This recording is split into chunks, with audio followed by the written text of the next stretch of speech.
dengan khutbah bertajuk Sejarah Keluarga Abraham dan Ibu Syurgawi. Mari ambil masa untuk berkongsi firman Tuhan dan cari kehendak-Nya melalui ramalan Alkitab. Fikirkanlah, apakah akibat roh orang pada zaman Abraham dan zaman Musa serta umat Israel pada 3.500 tahun dahulu jika mereka tidak mengenal dan mempercayai Tuhan Yehova?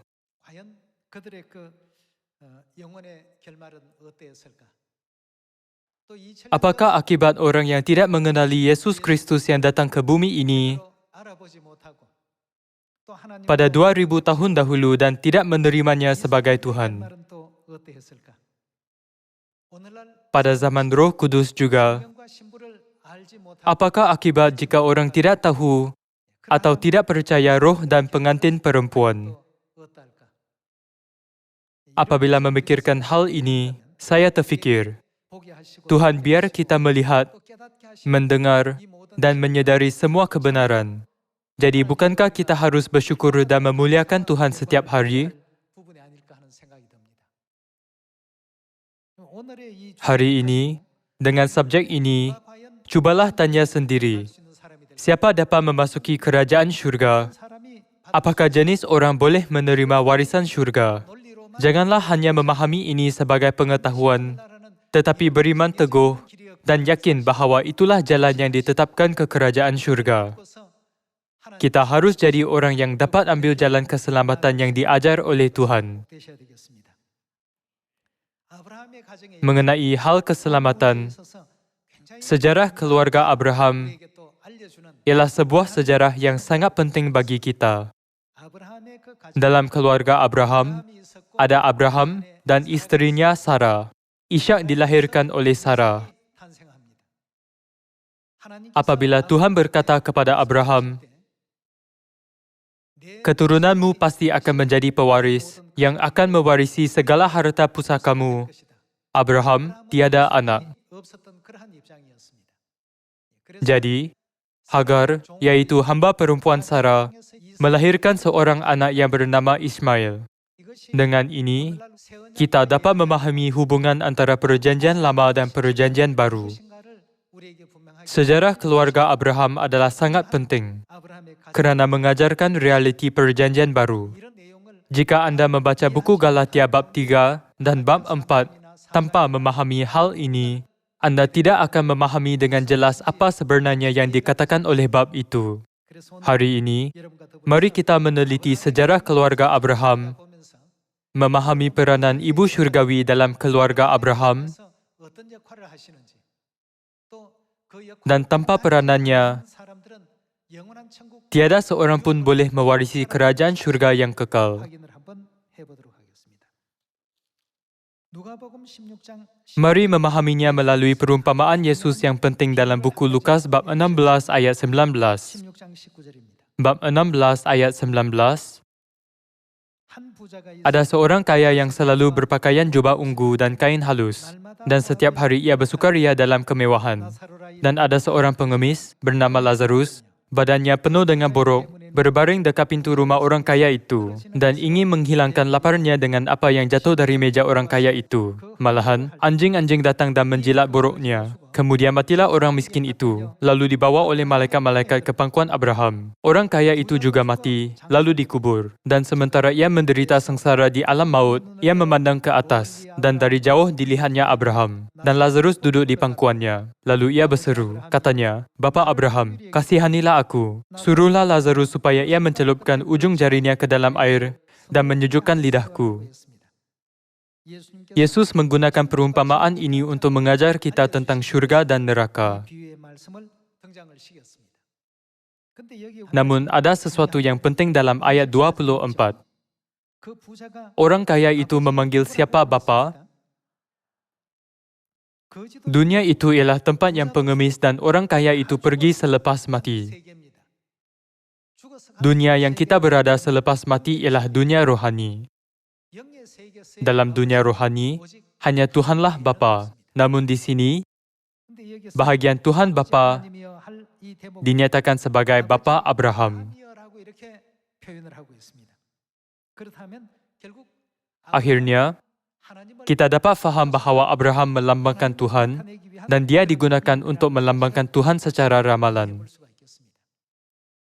Kalau begitu, melalui siapakah kita boleh terima warisan kerajaan Tuhan? Inilah hal yang terpenting mengenai keselamatan kita. Pada pendapatmu, apakah syarat mutlak untuk memasuki kerajaan syurga? Kita harus percaya Tuhan, betul? Kita juga harus menakutinya. Namun, meskipun Tuhan bersama dengan kita, dalam buku Yohanes bab 1 tertulis, tiada orang menerimanya. Tanpa menerimanya, kita tidak boleh memasuki kerajaan syurga. Jadi hari ini, melalui keluarga Abraham, kita harus menemui semua cara yang diberikan Tuhan agar kita dapat menerimanya. Dalam buku Lukas bab 16, Abraham yang disebut bapa di kerajaan syurga melambangkan Tuhan. Melalui sejarah keluarga Abraham, Tuhan biar kita menemui jalan ke kerajaan syurga. Mari pastikannya dalam buku Kejadian bab 15. Buku Kejadian bab 15. Bab 15 ayat 1 tertulis, kemudian datanglah firman Tuhan kepada Abraham dalam satu penglihatan. Janganlah takut, Abraham. Akulah perisaimu, upahmu akan sangat besar.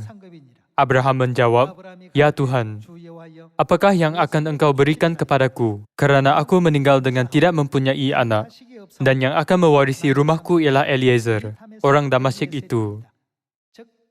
Eliezer hanya hamba yang dibesarkan di rumah Abraham dan dia sangat setia. Abraham berkata, aku tiada anak, jadi aku akan memberikan semua harta pusakaku kepada Eliezer. Aku mahu dia menjadi pewarisku. Mari kita lihat jawapan Tuhan dengan baik-baik.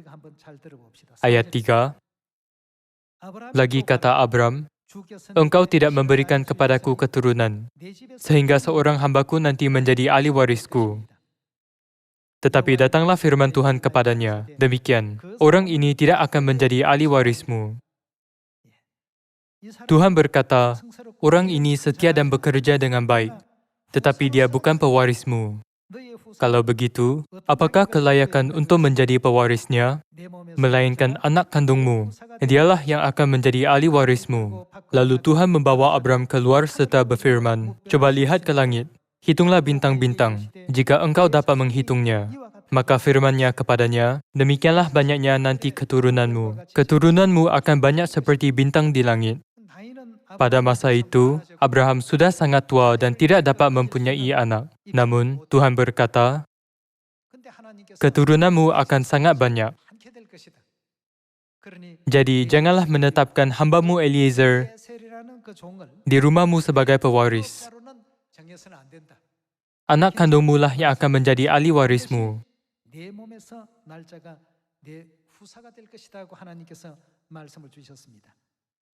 Lalu akhirnya seorang anak kandung lelaki Abraham betul-betul dilahirkan. Pada masa itu, isteri Abraham, Sarah, juga berusia dan sudah melebihi umur untuk beranak. Jadi dia memberikan Hagar, yaitu hamba perempuannya yang dari Mesir kepada Abraham sebagai gundik. Abraham cuba memenuhi kehendak Tuhan melalui cara itu juga. Memandangkan Tuhan berkata, anak kandungmu lah yang akan menjadi ahli warismu. Akhirnya, untuk melahirkan anak, dia mengambil gundik dan menamakan anak yang dilahirkannya itu Ismail. Bab 16 ayat 11 tertulis, selanjutnya kata malaikat Tuhan itu kepadanya, engkau mengandung dan akan melahirkan seorang anak laki-laki dan akan menamainya Ismail.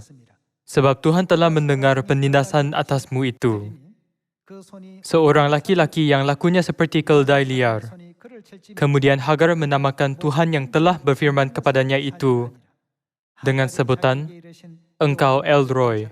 Sebab katanya, bukankah di sini kulihat dia yang telah melihat aku? Sebab itu sumur tadi disebutkan orang Sumur Lahai-Roy. Letaknya antara Kadesh dan Beret. Ayat 15 tertulis, Lalu Hagar melahirkan seorang anak laki-laki bagi Abram, dan Abram menamai anak yang dilahirkan Hagar itu Ismail. Abram berumur 86 tahun ketika Hagar melahirkan Ismail baginya. Walaupun Ismail ialah anak Abraham, mari kita lihat bab 17 ayat 1. Keputusan yang Tuhan buat mengenai sama ada Ismail akan menjadi pewaris Abraham atau tidak. Ketika Abram berumur 99 tahun, maka Tuhan menampakkan diri kepada Abram dan berfirman kepadanya, Akulah Tuhan yang Maha Kuasa. Aku akan mengadakan perjanjian antara aku dan engkau, dan aku akan membuat engkau sangat banyak. Lalu sujudlah Abram, dan Tuhan berfirman kepadanya, Dari pihakku, inilah perjanjianku dengan engkau. Engkau akan menjadi apa? Bapa sejumlah besar bangsa.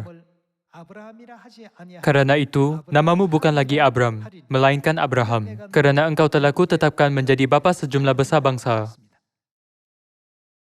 Mari lihat ayat 15.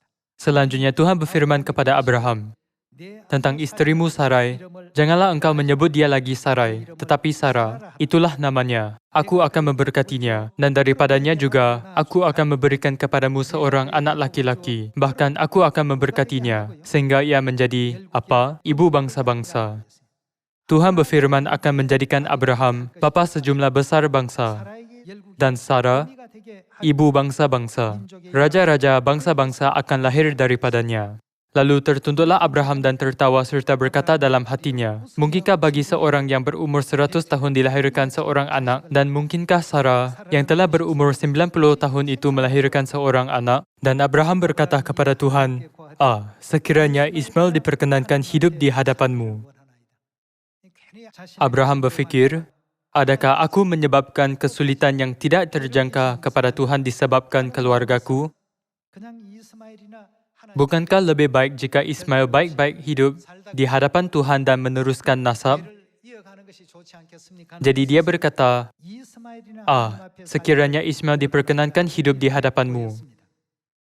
Ayat 19 tertulis, tetapi Tuhan berfirman, tidak, melainkan isterimu Sarah yang akan melahirkan anak laki-laki bagimu. Dan engkau akan menamai dia Ishak. Dan aku akan mengadakan perjanjianku dengan dia menjadi perjanjian yang kekal untuk keturunannya. Tuhan berkata, isterimu Sarah akan melahirkan seorang anak lelaki dan aku akan mengadakan perjanjianku melalui anaknya Ishak. Tuhan menghendaki Ishak untuk menjadi pewaris keluarga Abraham. Akhirnya, Ishak mewarisi semua harta pusaka Abraham. Apabila kita meringkaskan semua ini, buku Lukas bab 16 berkata bahawa Abram melambangkan Tuhan. Ada 3 calon yang boleh mewarisi semua harta pusaka keluarga Abraham.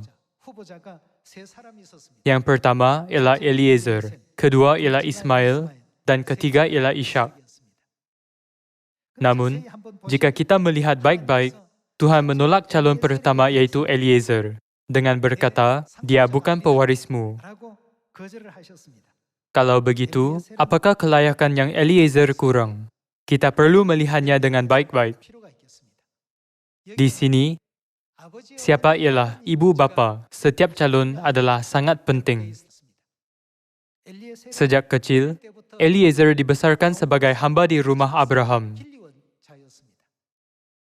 Menurut hukum Israel, apabila ibu bapa seseorang ialah hamba, anak mereka juga terpaksa dibesarkan sebagai hamba di rumah tangga itu.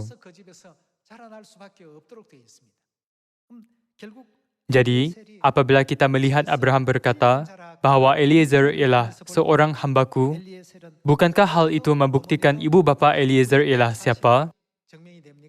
Mereka semua ialah hamba dan bukannya orang yang merdeka. Oleh itu, Tuhan berkata, walaupun Eliezer sangat setia dan bekerja baik, dia tidak akan menjadi pewarismu. Kalau begitu, siapa dipilih sebagai pewaris? Jawab Tuhan, anak kandungmu lah yang akan menjadi pewaris. Jadi Abram mendapat seorang anak lelaki, Ismail, melalui Hagar, hamba Sarah.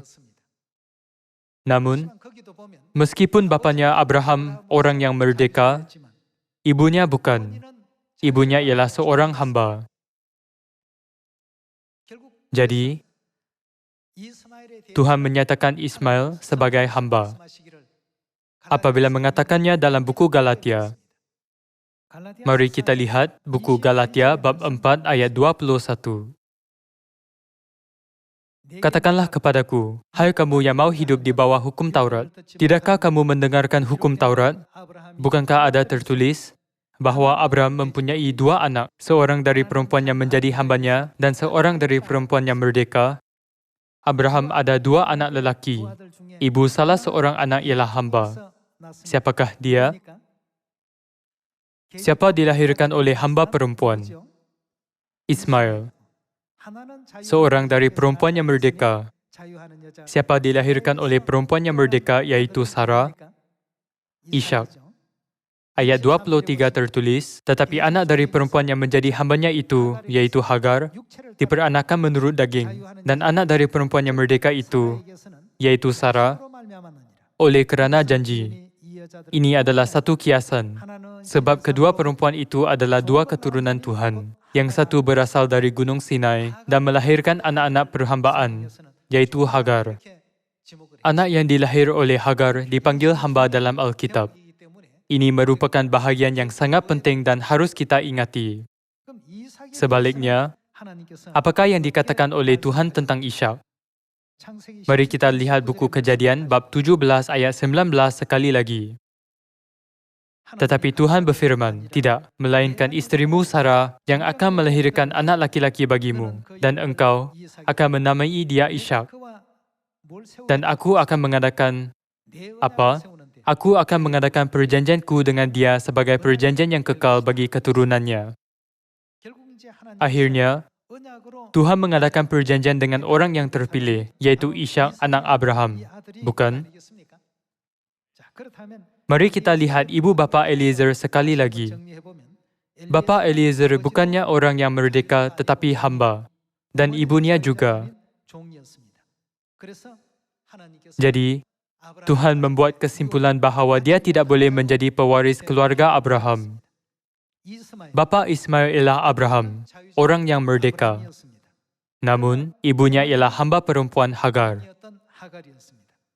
Meskipun anak Hagar ialah anak Abraham, akhirnya dia digambarkan sebagai seorang hamba. Jadi, adakah dia diberi harta pusaka? Eliezer dan Ismail tidak dibenarkan untuk mewarisi harta pusaka Abraham. Semua warisan itu akhirnya diberikan kepada Ishak. Apabila kita melihat Ishak, bapanya ialah Abraham, orang yang merdeka, dan ibunya Sarah, perempuan yang merdeka. Akhirnya, Tuhan mengizinkan Ishak untuk menerima semua harta pusaka keluarga Abraham.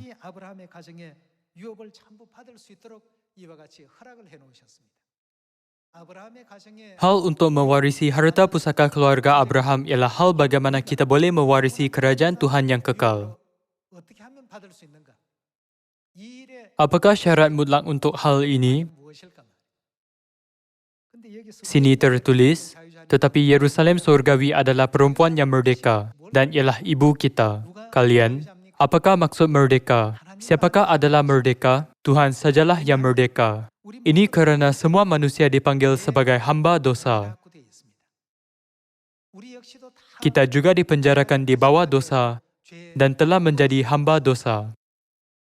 Namun, Tuhan memberi orang yang telah bertemu dengan Bapa dan Ibu syurgawi dagingnya yang suci dan darahnya yang berharga, agar mereka menjadi anak Bapa dan Ibu, serta memeteraikan mereka sebagai anak mereka. Maksudnya, orang yang akan mewarisi tanah Kanaan syurgawi kekal, mestilah anak-anak Tuhan Bapa dan Tuhan Ibu yang sempurna. Jadi kini di dunia, bolehkah orang yang mendakwa tidak mempercayai Tuhan Bapa dan Tuhan Ibu, atau orang yang mendakwa tidak mempercayai Tuhan mewarisi kerajaan Tuhan? Mereka akan menjadi orang pertama yang dikecualikan daripada warisan, melalui 3 jenis pewaris keluarga Abraham, atau melalui 3 calon. Tuhan menunjukkan dunia iman yang manusia di dunia miliki pada hari ini. Orang yang berkata, saya tiada kaitan dengan Tuhan Bapa dan Tuhan Ibu, tidak boleh mewarisi kerajaan Tuhan atau memasuki kerajaan syurga.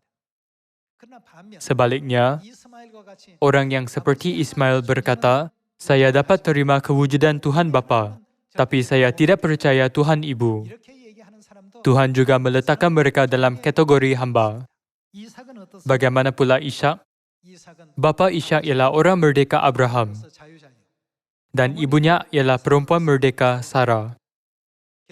Jadi, sama seperti Ishak mewarisi harta pusaka keluarga Abraham, kita yang mempercayai Tuhan Bapa dan Tuhan Ibu boleh kembali ke kampung halaman syurgawi yang kekal dan mewarisi kerajaan syurga. Ramalan ini ditunjukkan melalui keluarga Abraham. Untuk masa yang panjang dan berdekat-dekat, Tuhan memberi jawapan yang jelas mengenai perkara Eliezer, Ismail dan Ishak. Apabila kita kembali melihat proses kelahiran Ishak, Tuhan menukar nama Abraham menjadi bapa sejumlah besar bangsa. Dia juga menukar nama Sarah menjadi ibu bangsa-bangsa. Tuhan menggelarkan mereka bapa sejumlah besar bangsa dan ibu bangsa-bangsa. Maksudnya, ibu bapa seluruh dunia. Jadi dalam buku Lukas bab 16, melalui perumpamaan Yesus, orang kaya itu mati lalu pergi ke dunia yang seterusnya dan berseru, Bapa Abraham. Kita dapat memahami dengan jelas apa yang diaturkan oleh Tuhan melalui sejarah keluarga Abraham itu. Siapa akan menerima harta pusaka di syurga yang harus kita pergi dan melalui siapa? Pada zaman ini, bagi orang yang tidak percaya Ibu Syurgawi, kerajaan syurga adalah jauh. Mari kita memastikan hal ini melalui firman Tuhan dalam buku Galatia bab 4 ayat 26. Tetapi Yerusalem surgawi adalah perempuan yang merdeka dan ialah siapa? Ibu kita. Sini, perkataan merdeka sudah bermakna bahawa dialah Tuhan kita. Perempuan yang merdeka dan ialah ibu kita. Ayat 27 tertulis, kerana ada tertulis, bersukacitalah, hai si mandul yang tidak pernah melahirkan. Bergembira dan bersorak-sorailah, hai engkau yang tidak pernah menderita sakit bersalin. Sebab yang ditinggalkan suaminya akan mempunyai lebih banyak anak daripada yang bersuami. Dan kamu, saudara-saudara, kamu sama seperti siapa? Ishak adalah anak-anak janji. Untuk menjadi seperti Ishak, apakah yang harus kita buat? Kita harus jadi anak ibu yang bebas, bukan? Ayat 28 sekali lagi. Dan kamu saudara-saudara, kamu sama seperti Ishak adalah anak-anak janji. Tetapi seperti dahulu, dia yang diperanakan menurut daging, menganiaya yang diperanakan menurut roh. Demikian juga sekarang ini. Tetapi apa kata nas kitab suci? Usirlah hamba perempuan itu berserta anaknya, sebab anak hamba perempuan itu tidak akan menjadi ahli waris bersama-sama dengan anak perempuan merdeka itu. Kerana itu, saudara-saudara, kita bukanlah anak-anak hamba perempuan, melainkan anak-anak perempuan siapa? Anak-anak perempuan merdeka. Selanjutnya, Tuhan Ibu kekal kita berada dalam keadaan yang bebas daripada dosa. Alkitab berulang kali kata, dan kamu, saudara-saudara, kamu sama seperti Ishak adalah anak-anak janji. Tuhan berkata bahawa kitalah anak-anak janji itu. Buku 1 Yohanes bab 2 ayat 25 tertulis, inilah janji Tuhan kepada kita, yaitu hidup yang kekal. Ishak menerima warisan melalui siapa? Jadi untuk dilahirkan semula sebagai anak-anak janji seperti Ishak, kita harus menjadi anak-anak ibu syurgawi. Mari kita lihat buku Roma bab 8 ayat 16.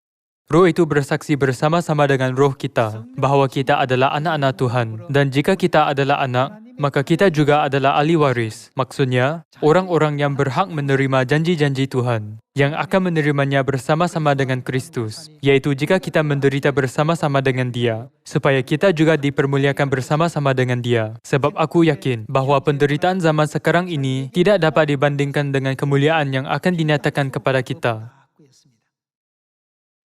Kemuliaan yang akan kita nikmati sebagai anak Tuhan pada masa depan benar-benar hebat. Banyak malaikat yang seperti bintang di langit akan berkata, hari ini kita pergi ke kota ini, esok kita pergi ke bintang itu. Kalian, hari kita dilayani sebegitu sudah dekat. Untuk pergi ke dunia yang mulia itu, mari kita lebih mendengar firman Bapa dan Ibu Syurgawi. Berharap semua anak Sion berpegang pada iman ini sampai akhir dan terima berkat serta ganjaran besar Ibu Syurgawi. Saya tamatkan khutbah hari ini. Sekian, terima kasih.